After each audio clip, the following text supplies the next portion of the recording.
اهلا وسهلا بكم غاليين، اش اخباركم؟ لاباس عليكم؟ اموركم بخير؟ نتمنى ان شاء الله تلقاكم هذا الفيديو في احسن الاحوال والظروف، وتكونوا في صحه جيده، وتكونوا ان شاء الله بخير وعلى خير.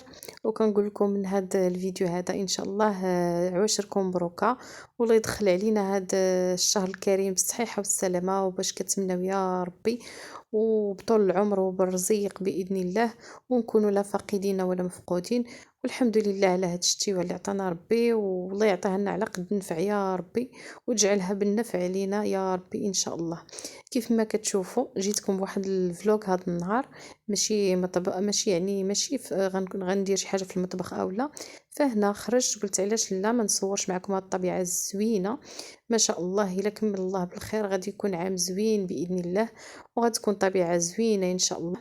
كيف ما كتلاحظوا معايا هنا، بما انها كانت العطله هاد الايام، والنهار الاخير قبل العطله كانت الشميشه وكان الجو زوين، وقلنا علاش لا ما نخرجوش ونبدلوا الجو ونهرسوا الروتين ديال الدار. كيف ما كتعرفوا هاد البرد وهاد الشتا الصراحه كان يعني دوزنا ايام غير في الدار، وما حيت الشتا ما كاينش انسان فين يمشي، وهاد البرد. ايوا دابا فاش جات هاد الوقيته هادي قلنا علاش لا، هاد الشميشه زوينه، قلنا نخرجوا.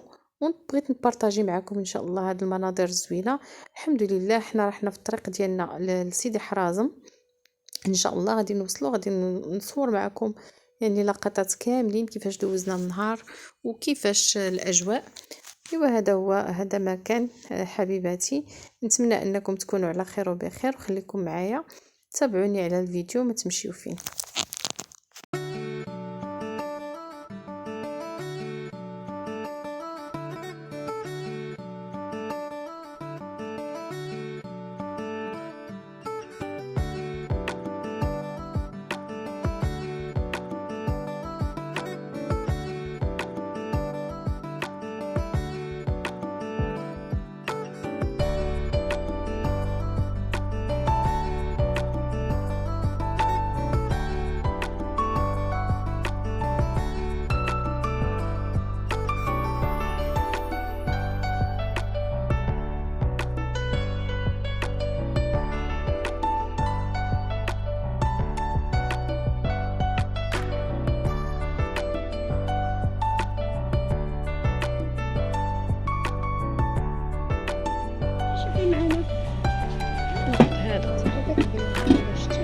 هذا زوين هذا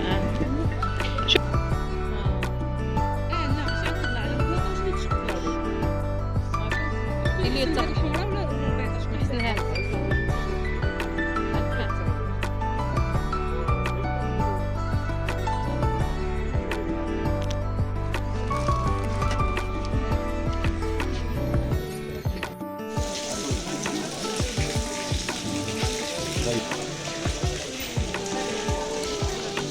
علاش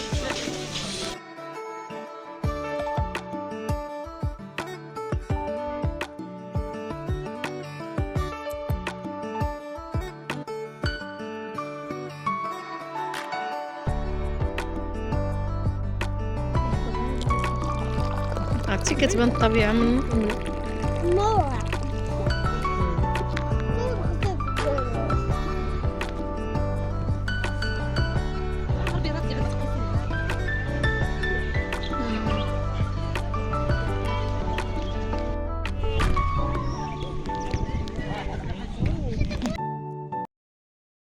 الفيديو كان فيديو خفيف ظريف، اي باش ما نطولش عليكم الغيبه، وكنقول لكم شكرا على المتابعه، والى فيديو لاحق ان شاء الله.